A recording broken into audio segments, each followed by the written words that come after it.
Start. Micro economics. तो आज का टॉपिक है माइक्रो इकोनॉमिक्स। माइक्रो इकोनॉमिक्स में क्या क्या होना चाहिए? तो माइक्रो इकोनॉमिक्स में आपको पढ़ना चाहिए मार्केट, जो सबसे इंपॉर्टेंट होती है। आप कोई भी एग्जाम दे रहे हो, मार्केट बहुत ही इंपॉर्टेंट होता है, क्योंकि मार्केट्स में परफेक्ट कंपटीशन होता है, मोनोपोली होता है, मोनोपोलिस्टिक कंपटीशन होता है, ओलिगोपोली होता है, जो सबसे इंपॉर्टेंट पार्ट है। ओलिगोपोली में जो भी है, कुन्नो है, स्टैकलबर्ग है, ये सब आपको पढ़ना होता है। ठीक है, ये बहुत एक इंपॉर्टेंट कॉन्सेप्ट है।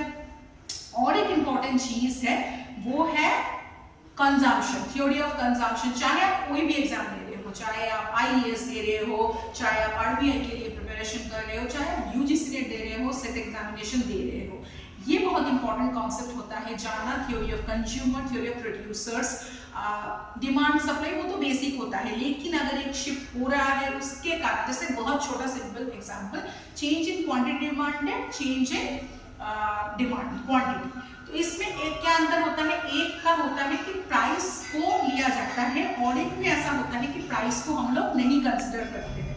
तो वही डिफरेंस होता है। थ्योरी ऑफ प्रोडक्शन भी आता है। फिर आपको करना पड़ता है डिफरेंट टाइप्स ऑफ मार्केट, जो मैंने आपको बोल दिया, एंजल कर्व, छोटी छोटी चीजें, और गेम थ्योरी का कुछ पार्ट कुछ लोग माइक्रो में लेते हैं, तो गेम थ्योरी ऑब्वियसली पढ़ना चाहिए, कंसिडर तो करना ही चाहिए। नैश इक्विलिब्रियम, उसका भी सेपरेट पार्ट से, जैसे जीरो सम गेम हो गया, ठीक है, फिर सब गेम हो गया। क्वेश्चन बहुत साइम आता है, मिक्स स्ट्रेटेजी, प्योर स्ट्रेटेजी, वो तो जानना ही चाहिए। फिर उसके बाद आता है जनरल वेलफेयर, कैसे वेलफेयर हम लोग कैलकुलेट कर रहे हैं, ये सब होना चाहिए। तो यही है पूरा एक पैक जो माइक्रो इकोनॉमिक्स में आपको जानना चाहिए। और अगर मैं बेस्ट ग्रुप बोलूँ, पहले पिंडाइट फिर एचएल अहुजा, इसके ऊपर कुछ नहीं है। कुछ बच्चे कर सकते हैं, लेकिन कंपलसरी है पढ़ना पहले पिंडाइट, फिर उसके बाद एचएल अहुजा, वैसा हो।